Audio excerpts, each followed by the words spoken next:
नमस्कार दोस्तों, हमारे YouTube चैनल शर्वरी के कथारंग में आपका स्वागत है। भारत में वर्ष के 4 माह सभी धर्मों में विशेष त्यौहार चलते रहते हैं। इन सभी त्योहारों का उद्देश्य ईश्वर के प्रति आस्था एवं प्रेम एकता का भाव जगाना है। चौमासे या चातुर्मास के 4 महीनों की विशेषता सभी प्रांतों में अलग अलग बताई जाती है और उसका निर्वाह किया जाता है। हिंदी कैलेंडर में सबसे अंतिम माह कार्तिक का होता है। कार्तिक में ही बड़े बड़े त्योहार मनाए जाते हैं, जो भारत देश के प्रमुख त्योहारों में से है। वैसे तो भारतवर्ष में वर्ष भर ही त्योहारों का तांता लगा रहता है, लेकिन 4 माह के त्योहार तप एवं पूजा पाठ की दृष्टि से अहम माने जाते हैं। उसमें कार्तिक माह में भी उपवास, पूजा पाठ एवं ब्रह्म मुहूर्त में स्नान का विशेष महत्व है। इस साल 2023 में कार्तिक माह की शुरुआत 29 अक्टूबर से हुई है और यह 27 नवंबर 2023 तक चलेगा। कार्तिक माह का महीना 12 महीनों में से श्रेष्ठ महीना है। पुराणों में कार्तिक मास को स्नान, व्रत व तप की दृष्टि से मोक्ष एवं कल्याण प्रदान करने वाला बताया गया है। इस महीने में किया गया थोड़ा सा भजन भी बहुत ज़्यादा फल देता है। भगवान श्री हरि विष्णु ने स्वयं कहा है कि कार्तिक माह मुझे अत्यधिक प्रिय है। वनस्पतियों में तुलसी, तिथियों में एकादशी और क्षेत्रों में श्री कार्तिक भी मुझे प्रिय है। जो प्राणी जितेंद्रिय होकर इनका सेवन करता है, वह यज्ञ करने वाले मनुष्य से भी अधिक प्रिय लगता है। उसके समस्त पाप दूर हो जाते हैं। ऐसा करने से अश्वमेघ यज्ञ के समान पुण्य फल मिलता है। कार्तिक माह की पूर्णिमा तिथि पर व्यक्ति को बिना स्नान किए नहीं रहना चाहिए। आइए जानते हैं कार्तिक मास की पूजा विधि। कार्तिक माह में तुलसी पूजा करने की विधि सामान्य दिनों से अलग है। इस विधि के अनुसार सबसे पहले सुबह उठकर स्नान कर लें, फिर इसके बाद सिर्फ पीले वस्त्र धारण करें। पीला रंग भगवान विष्णु को प्रिय माना जाता है। पीले वस्त्र धारण करने के बाद एक थाली में लाल चुनरी, घी का दीपक, कपूर, शुद्ध जल और गेंदे के पुष्प रख लें। फिर तुलसी को सबसे पहले जल अर्पित करें। तुलसी में जल चढ़ाते समय भगवान विष्णु का ध्यान करें। महाप्रसाद जननी सर्व सौभाग्यवर्धिनी आदि व्याधि हरा नित्यम तुलसी त्वम नमोस्तुते, इस मंत्र का जाप करें। इस मंत्र के जाप से तुलसी पूजा शुद्ध हो जाती है और तुलसी माता का आशीर्वाद मिलता है। मंत्र जाप के बाद तुलसी माता को लाल चुनरी चढ़ाए, तुलसी माता को पुष्प अर्पित करें और फिर घी के दीपक में कपूर डालकर जलाए। तुलसी माँ की आरती उतारे। यही विधि शाम के समय भी दोबारा से दोहराए। आइए अब सुनते हैं कार्तिक मास व्रत कथा।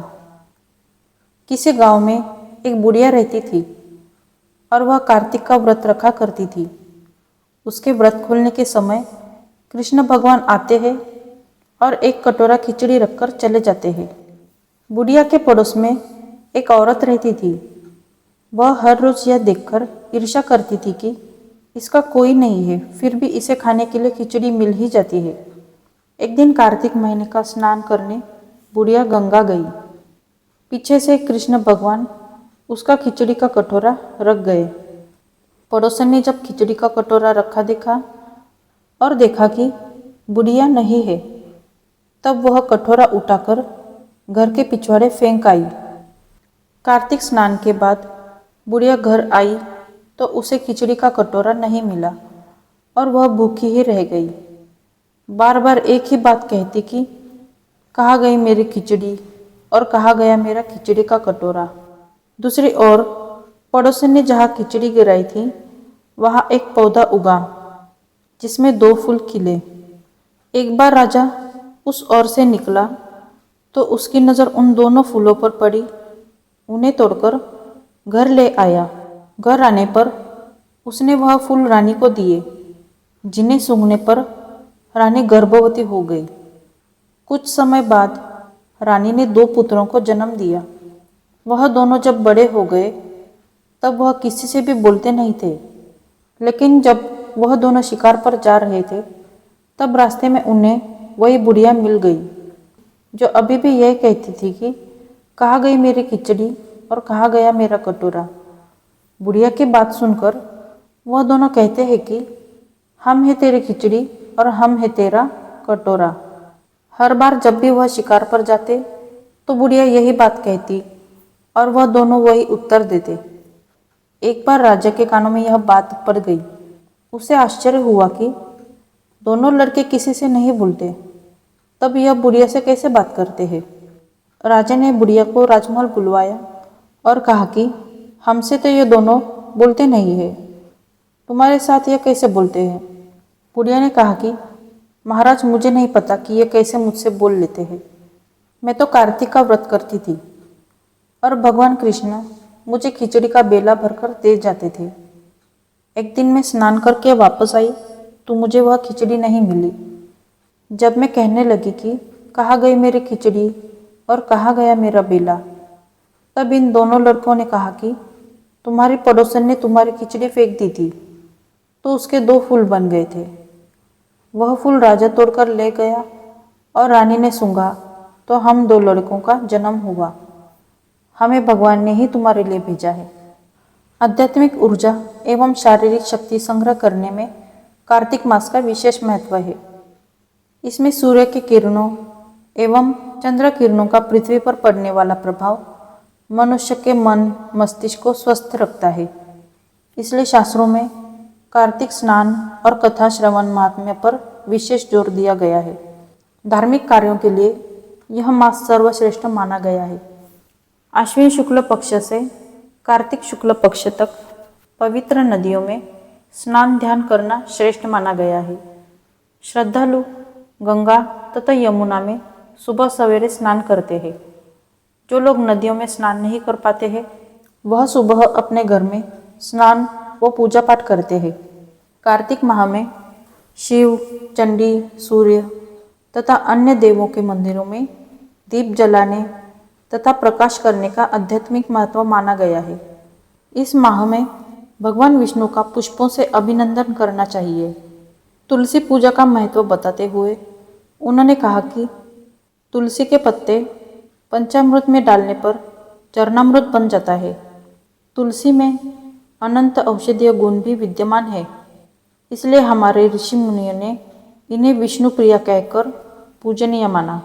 देवशयनी एकादशी से देवोत्थान एकादशी तक 6 माह तुलसी की विशेष पूजा होती है।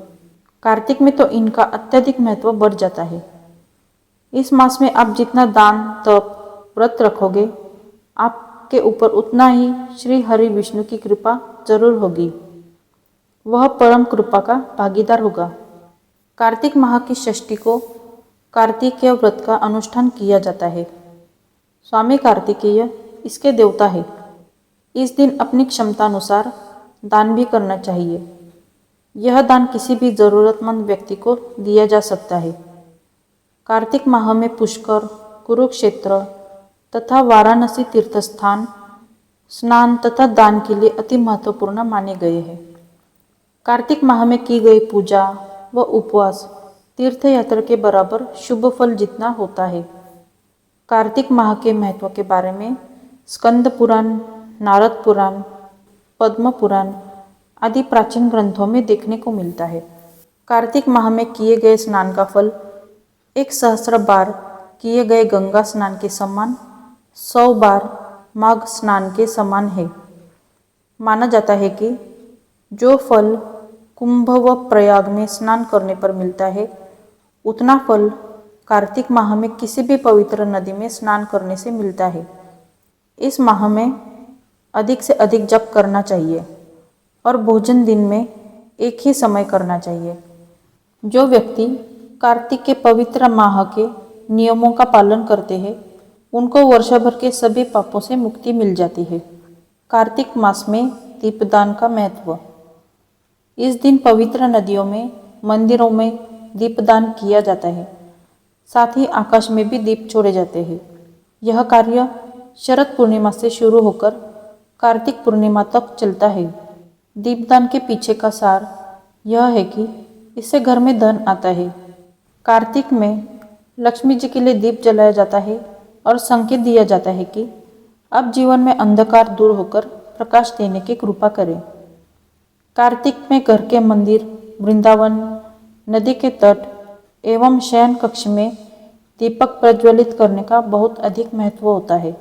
कार्तिक माह में पड़ने वाले प्रमुख त्योहार करवा चौथ, अहोई अष्टमी, रामा एकादशी, धनतेरस, काली चौदस, दिवाली, कार्तिक अमावस्या, गोवर्धन पूजा, भाई दूज, छठ पूजा, गोपा अष्टमी, देव उठनी एकादशी, तुलसी विवाह, देव दिवाली और कार्तिक पूर्णिमा।